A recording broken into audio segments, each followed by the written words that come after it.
Hola, buenas noches. Mi nombre es Carlos Francisco Andrade Contreras. El nombre de mi asesor educativo es Arturo Trujillo Ramos. Mi número de matrícula es 21018815. El nombre del presente trabajo es Reto 1. ¿Cuáles fueron los antecedentes latinoamericanos de la reforma constitucional mexicana? El nombre de la materia es Derecho Procesal Penal. El nombre de la licenciatura, Licenciatura en Derecho. El nombre de la universidad es Universidad Virtual del Estado de Guanajuato, por sus siglas UEC. Y la fecha de elaboración es el presente día, miércoles 27 de septiembre del año 2023. Antes de abordar las interrogantes planteadas, me gustaría hacer una pequeña introducción que consta de lo siguiente. En el presente trabajo se expondrá sobre tema los antecedentes latinoamericanos y cómo estos influyeron en la reforma constitucional en materia de seguridad pública y justicia penal. Cabe recalcar que durante el siglo XX América Latina fue centro de atención por los diversos golpes de Estado sufridos, ejemplo de ello en Argentina con el golpe de Estado promovido por miembros de las Fuerzas Armadas de dicho Estado, entre ellos la figura del militar Jorge Rafael Videla, y cuyo ascenso produjo diversas violaciones a los derechos humanos durante su gobierno.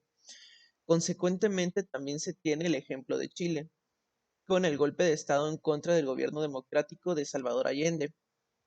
De ahí que recae la necesidad de renovar los sistemas de justicia penal, así como reforzar la garantía de los derechos humanos mediante tratados, pactos internacionales en la mencionada materia, debido a las diversas violaciones a los derechos humanos, detenciones arbitrarias, persecución y presos políticos. Eh, lo que para el Estado mexicano en la reforma constitucional de 2008 significó un gran cambio en el proceso penal, pasando del tradicional, cuyo proceso tendía a la primacia de la escritura y carecía de un juicio pronto, donde la presunción de inocencia y el debido proceso eran inexistentes, a uno evolucionado del cual tendría por objeto el garantizar el acceso a la justicia de forma eficiente, pronta y expedita. Pasando ahora sí a las interrogantes, se nos plantea la primera pregunta. ¿A qué se refiere el autor cuando afirma que las reformas en materia de justicia penal se difundieron desde la periferia? Ok, de acuerdo al planteamiento, el autor refiere que se adoptaron los nuevos sistemas del procesamiento penal de países desarrollados hacia países en desarrollos del hemisferio norte al hemisferio sur. Dicha posición de políticas pueden ser bajo voluntad del Estado, a causa de necesidad o mediante la presión política de estados. Bajo este sentido, la difusión de ideas que revolucionarán el proceso de justicia y las políticas en dicha materia surgen de la difusión de dos grupos, del cual mayormente surgen a causa de que la teoría procesalista es demasiado ambigua para el contexto en el que se desarrollan los países cuya situación política, económica y de seguridad son inestables. Lo mencionado se relaciona con el primer modo de difusión, del cual sugiere la adopción de las leyes, normas y políticas públicas del modelo de otros estados con el fin de mejorar su situación interna. Puede resumirse en una causa y efecto.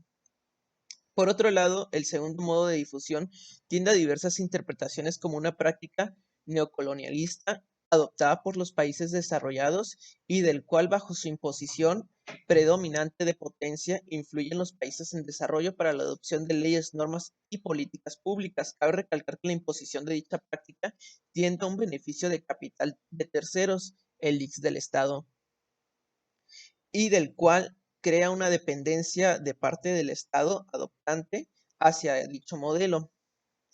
También puede ser bajo un modelo constructivista de las relaciones internacionales, del cual surge como una causa y efecto del sentido en que diversos estados centrales pueden influenciarse mutuamente. Sin embargo, los países en desarrollo o periféricos no forman como parte del debate en la construcción y difusión de las leyes, normas y políticas públicas, ello con base en el segundo modelo. En este sentido, la difusión de la periferia se puede implementar a causa de factores internos o externos, provocando, como bien el efecto, en su caso, la difusión, adopción y domesticación de las leyes, normas y políticas públicas. Pasando a la segunda interrogante, se nos plantea lo siguiente. ¿Qué distingue a los códigos inquisitivos y a los códigos acusatorios en Latinoamérica? Ok, como bien, los códigos inquisitivos o tradicionales emanan del derecho romano germánico, que se conducían por el absolutismo en la forma del proceso, cuyos principios del proceso y garantías del procesado eran nulas. El derecho de la presunción de inocencia no instaurada en el proceso, ya que no se instauraba en el proceso, ya que el Estado los acusaba y juzgaba. La prueba se consideraba ineficiente. Consecuentemente, el proceso penal iniciaba por la investigación sin necesidad de denuncia o querela. Es decir, basta con señalar a cierta persona de cometer un delito, carecía de las formalidades de denuncia, ello pensando en la forma de proceder en el siglo XIX. Para el siglo XX, los estados latinoamericanos contaban con dependencias para la administración de justicia, ministerios públicos. Sin embargo, el Código Procesal Penal de los estados latinoamericanos tendían al enfoque inquisitivo, del cual las audiencias se llevan a puerta cerrada. Los terceros en relación al hecho permanecían en las audiencias. Por otro lado, existía la primacia de la escritura como medio de formalismo para las actuaciones judiciales. Por otra parte, los códigos procesales penales de Latinoamérica, influenciados por modelos de estados en desarrollo, de estados desarrollados y los tratados internacionales en materia de derechos humanos, tuvieron un enfoque en la administración de justicia acusatoria y oral, donde el cual se respetasen el debido proceso y el pronto juicio, así como los derechos del imputado. Ejemplo de ello cito el fragmento siguiente.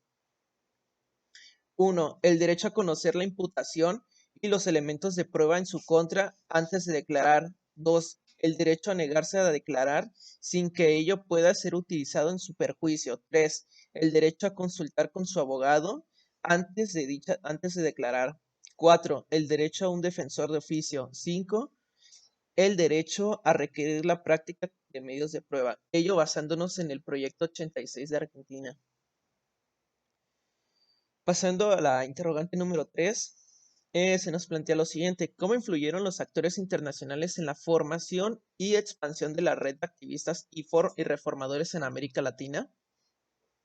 Los actores internacionales pueden verse en un principio en la difusión periférica, tal como se puede observar en la difusión triangular, del cual los actores periféricos influenciados y en alianza con actores de países centrales proponen la difusión de procesos reformadores en países periféricos o semiperiféricos. Como bien mencioné, los países periféricos no pueden difundir modelos reformadores, ya que mayormente a cuestión de su contexto son espectadores. Sin embargo, sí es posible, con base a los principios de relaciones internacionales y de cooperación, los actores internacionales en la participación de la difusión horizontal o semi-horizontal sería nula o de asesor. Consecuentemente, los modelos procesales penales pueden verse influenciados entre los estados que conforman un país. Ejemplo de ello, el Código de Córdoba de 1939, que surgió como un modelo renovador y ejemplo de práctica para otras provincias del Estado argentino. Consecuentemente, Costa Rica en 1973 adoptó un Código Procesal Penal basado en el Código de Córdoba, cuya adopción no significó un cambio paradigmático para el procedimiento de los acusados o imputados, y un factor importante para dicha época se carecía y un factor importante para dicha época se carecía de reformadores en la materia. En 1983, después de que el Estado argentino tuviera la transición de la dictadura militar a la democracia y elecciones, se tuvo los orígenes de actores reformadores influenciados por la doctrina y práctica procesal penal de Alemania, del cual se introdujo las audiencias orales y públicas, conociéndose como el principio de transparencia. Garantizar los derechos del imputado emanados de los tratados internacionales y de la Constitución de Argentina. Consecuentemente, el proyecto 86, como una reforma de justicia penal y del cual surgiría como un código procesal penal moderno, fue un modelo para los estados iberoamericanos y en especial como modelo transitorio para el Código Procesal de Guatemala. Ahora bien, pasando a los actores de países centrales, puede apreciarse la Agencia de los Estados Unidos para el Desarrollo Internacional, por sus siglas USAID, del cual dicha agencia, en apoyo con asesores, se encargan en trabajar en las áreas de administración de justicia penal y distribución de las reformas en materia penal.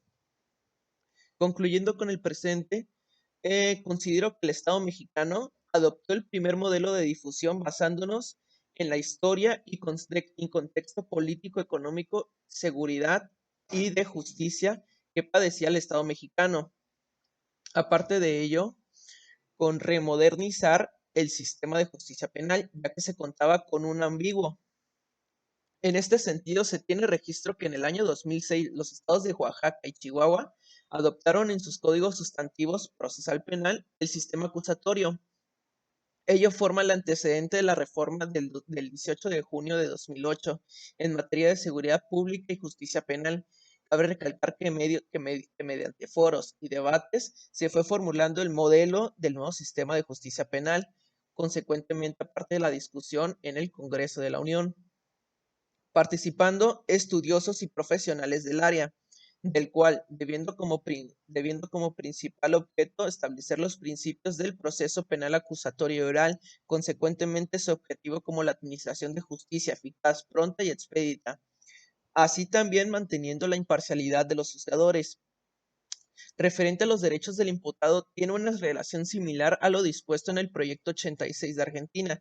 Sin embargo, para concluir la presente mención, que dicha reforma carece de total procedimiento acusatorio. Cito lo siguiente.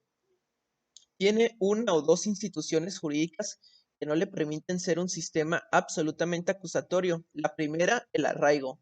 La otra figura que pudiera no ser típicamente acusatoria es la extinción de dominio. Enfocando mi punto de vista en el arraigo, primero tenemos que el proceso penal acusatorio tiende a esclarecer los hechos, protección del inocente, sancionar al culpable y la reparación de los daños causados por el delito. Sin embargo, el arraigo contraviene con el proceso penal acusatorio y las garantías del imputado en su presunción de inocencia, ya que éste se vincula a una detención arbitraria que está constitucionalizada. Sin embargo, su motivo es otorgar el tiempo a la autoridad competente para reunir las pruebas suficientes para iniciar el proceso penal y declarar los cargos por el que se le imputa. El arraigo tiene como tiempo máximo de 80 días, consistiendo en el término de, consistiendo en un término de una pena preprocesal. El fundamento legal se regula en los numerales 8 y 16 de nuestra Carta Magna.